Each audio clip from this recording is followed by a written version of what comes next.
दो बच्चों ने साथ में घर घर खेला और एक नकली शादी भी कर ली। उन्होंने एक शादी का कॉन्ट्रैक्ट तक साइन किया। दोनों के माता पिता को यह बहुत प्यारा लगा और उन्होंने उन्हें आशीर्वाद दिया। लेकिन जल्द ही लड़के का परिवार कहीं और शिफ्ट हो गया। जाने से पहले दोनों ने वादा किया कि 17 साल बाद वे सच में शादी करेंगे। समय बीत गया और तय दिन पर शादी का समय आ गया। बड़ा होकर लड़का अपने परिवार का बिजनेस संभालकर एक कंपनी का सीईओ बन गया। लेकिन लड़की ने अपने माता पिता खो दिए। अपनी माँ की आखिरी इच्छा पूरी करने के लिए वह उस शहर में आई जहाँ लड़का रहता था, ताकि वह इस सगाई को निभा सके। लेकिन जब वह शादी के जोड़े में समारोह में पहुंची तो वहाँ कोई मेहमान ही नहीं था। असल में लड़का उससे शादी नहीं करना चाहता था और किसी दूसरे देश चला गया था। किस्मत से उसकी माँ लड़की को बहुत पसंद करती थी। भले ही लड़का शादी में नहीं आया, उसकी माँ ने अपने रिश्तों का इस्तेमाल करके उनका मैरिज सर्टिफिकेट बनवा दिया। 4 साल तक वह आदमी बाहर रहा। इस दौरान उसने अपनी पत्नी को कभी फोन नहीं किया और उसका नाम और चेहरा तक भूल गया। वह अपनी माँ से नफरत करता था क्योंकि उसने उसे जबरदस्ती शादी करवाई थी। इसलिए लौटते ही उसने अपने दोस्त से कहा कि वह उसके लिए एक टॉप डिवोर्स वकील हायर करे। लेकिन उसे ये नहीं पता था कि वह वकील उसकी अपनी पत्नी ही है। शादी के बाद लड़की ने अपनी मेहनत और टैलेंट से खुद को एक मशहूर वकील बना लिया था। वह तलाक के केस जीतने के लिए जानी जाती थी और उसने कभी कोई केस नहीं हारा था। दोस्त ने दोनों का परिचय कराया। जैसे ही लड़की ने उस आदमी का नाम सुना,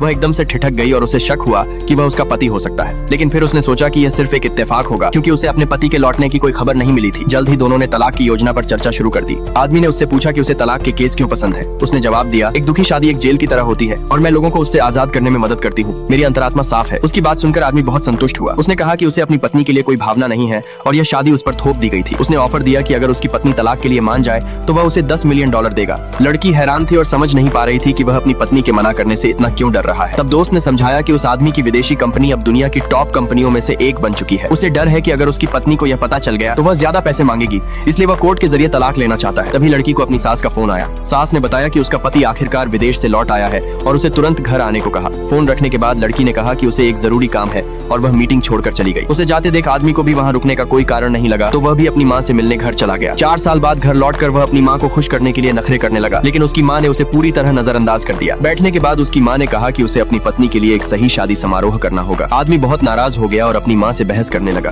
बहस में हारने पर उसकी माँ ने एक शर्त रखी कि अगर 1 महीने बाद भी उसे अपनी पत्नी से प्यार नहीं हुआ तो वह तलाक के लिए मान जाएगी। तभी दरवाजे की घंटी बजी। उसकी माँ ने उसे वहीं रुकने को कहा और वह मान गया। लेकिन जब उसकी माँ लड़की को अंदर लेकर आई तो उन्होंने देखा कि आदमी खिड़की से कूदकर भाग चुका था।